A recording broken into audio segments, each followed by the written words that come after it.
bude špatná kvalita.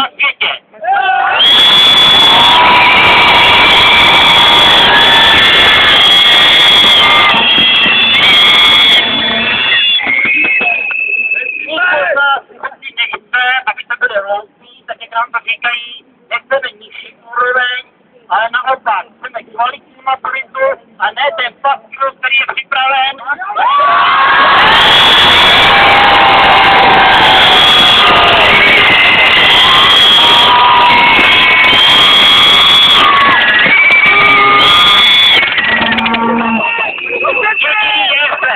Této státní maturity bude ze soukromé agentury vypustí státní a evropské pečerovací kapes.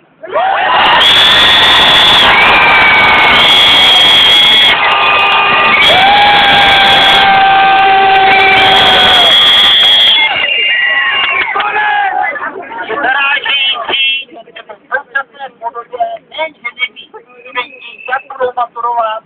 Neví to samozřejmě učitelé, proto nikdo neřekl, ale to je alarmující. Neví to ani nikdo z Cermatu, kteří to připravují.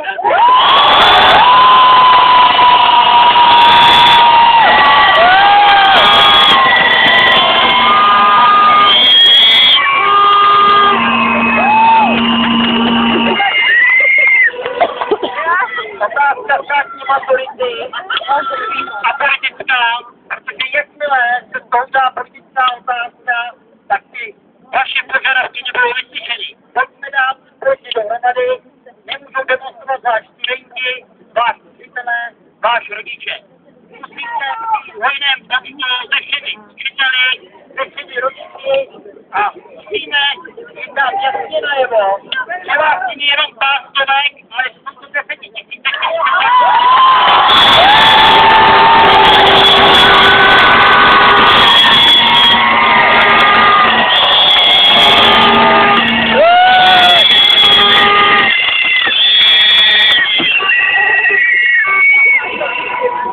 Já jsem udělal několik kroků proti tomuto paskvilu. Poslední krok, který je, tak v Senátu leží můj návrh na úplné zrušení této podoby státní maturity už v tomto roce.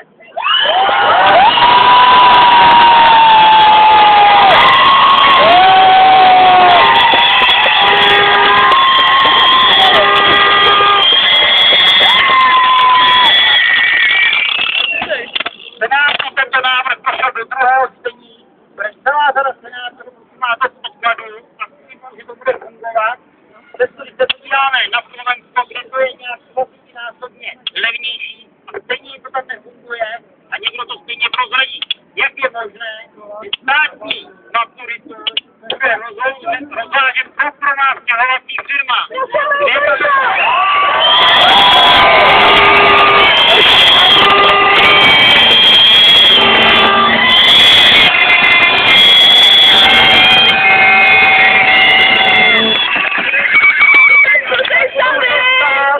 Státní maturita je připrava 1 miliardu korun, ani koruna na pomůcky do škol.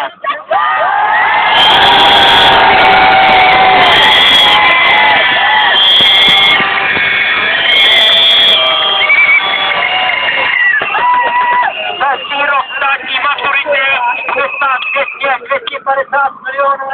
Tohleto my nechceme.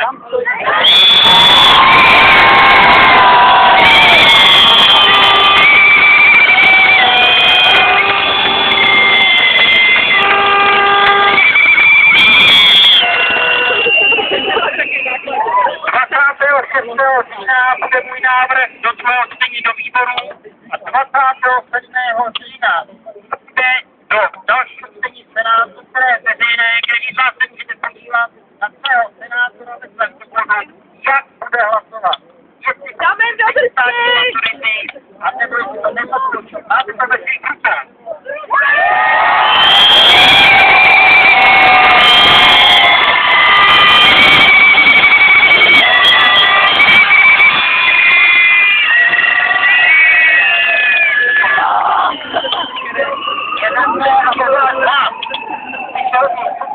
Premiér Nečas,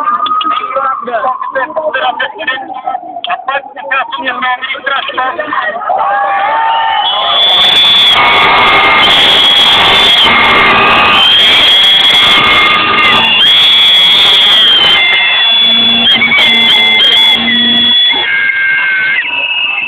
Zároveň to musí být i ministr školství doby, který podle hlavy na ministerstvu